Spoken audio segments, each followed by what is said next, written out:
السلام عليكم ورحمة الله وبركاته، واهلا متابعينا من كل مكان بفيديو جديد. ان شاء الله النهاردة هنشوف احنا لو عندنا معجون اسنان هنقدر نعمل بيه ايه. استخدامه مش لغسيل الاسنان فقط، ولكن له استخدامات تانية جميلة جدا هتشوفوها معايا باذن الله في الفيديو. بس قبل ما اكمل حابة اقول لو انتوا اول مرة تشوفوني يا ريت تشتركوا معايا في القناة وتعملوا لايك عشان يوصلكم منه كل جديد. واي نوع معجون اسنان مش شرط النوع ده. يلا بينا نشوف هنعمل بيه ايه.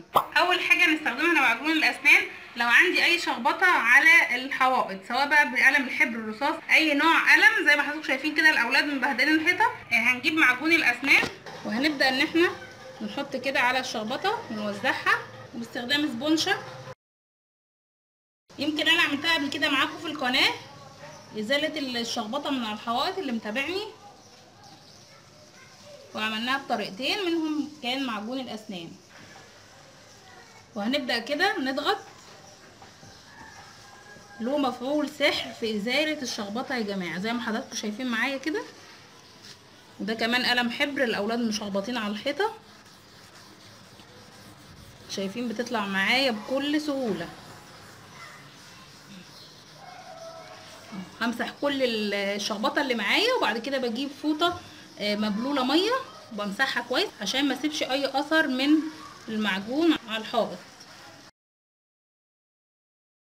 شخبطه كتيره. هنا في ده رصاص برضو، ده قلم رصاص وقلم حبر عاملين كوكتيل على الحوائط.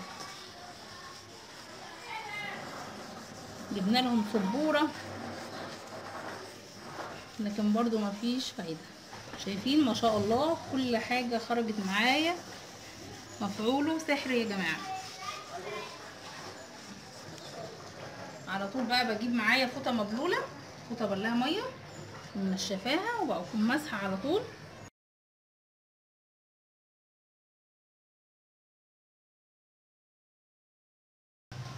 شايفين ما شاء الله ولا اكن في اي حاجه، الحيطه بقت بتلمع ورجعت جديده زي ما كانت. دي اول حاجه معانا. على فكره دي بتنفع للحوائط البلاستيك والحوائط الزيت، الحوائط اللي مدهونه زيت او بلاستيك. انا عندي في الشقه في زيت وفي بلاستيك والاتنين بتنفع معاهم. شايفين ما شاء الله كده بقت تمام. تاني استخدام معايا لمعجون الاسنان هنشوفه في تلميع الشوزات.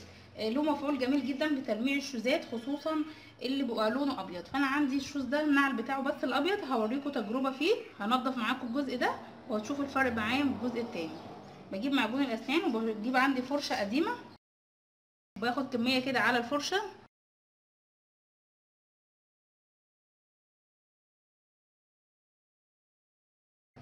وبعد كده بجيب فوطه عشان امسحها.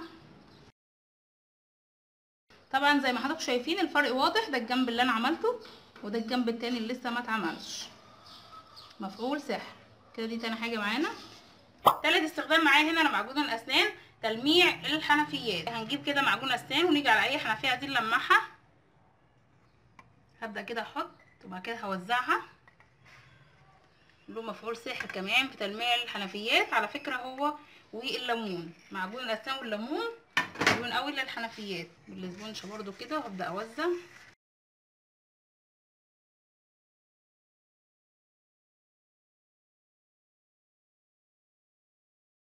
بعد كده بقى هغسلها او همسحها.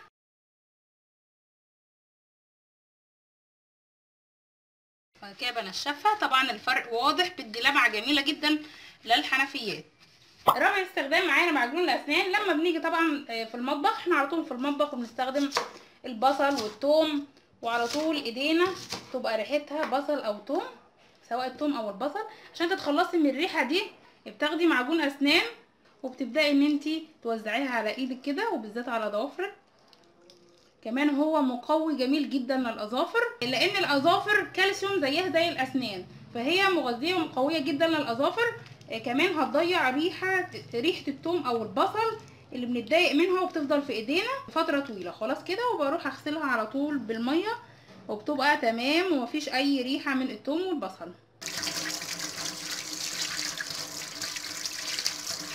خامس استخدام معانا معجون الاسنان لو عندك اي خرم في الحائط مكان مسمار وطبعا شلنا مكانه، فمكانه دلوقتي شكله مش كويس، بجيب كل اللي بجيب ان انا بجيب عندي معجون الاسنان، ببدا اخد كده واحط جوه يعني بقى في المكان الخرم بمعجون الاسنان وهو بينشف تماما وبيسد مكانه، مبقاش فيه اي فراغات. ممكن تجيبي كده على ظهر معلقه او اي حاجه كده صغيره وتحطي كده، هيبقى اسهل وهتدخل لجوه كده ونسد كده مكان الفتحه وبعد كده نمسح حواليها.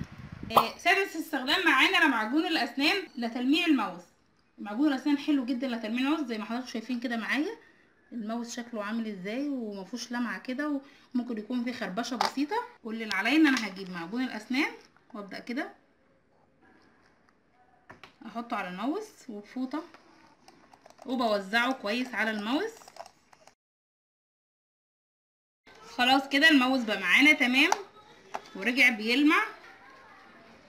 من استخدامات المعجون الاسنان كمان لو انت عندك مثلا ورقه او صوره او اي حاجه عايز تلزقيها على الحيطه بدون ما انت تخرمي مثلا بالحيطه بالشنيور او ان انت تعملي بصمغ عشان بيسيب اثر، كل اللي فيها ان انت هتجيبي الصوره اي حاجه، الورقه او الصوره اللي انت عايزه تلزقيها، وهتيجي كده في الاربع اتجاهات، وهنضيف كده قطعه صغيره بس كده، حاجه صغيره خالص.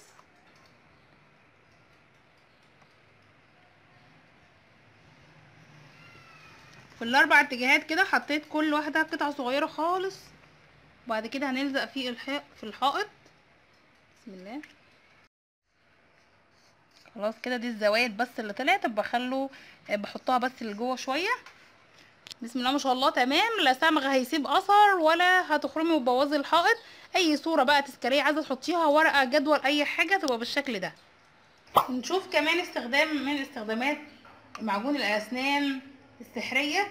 لو عندك بقى تليفون قديم مثلا الشكل ده عايزين بقى نديله لمعه جديده كده ونجدده، ناخد كده معجون الاسنان على فرشه قديمه، ينفع كمان للكيبورد او لوحه المفاتيح اللي عندك تبقى قديمه.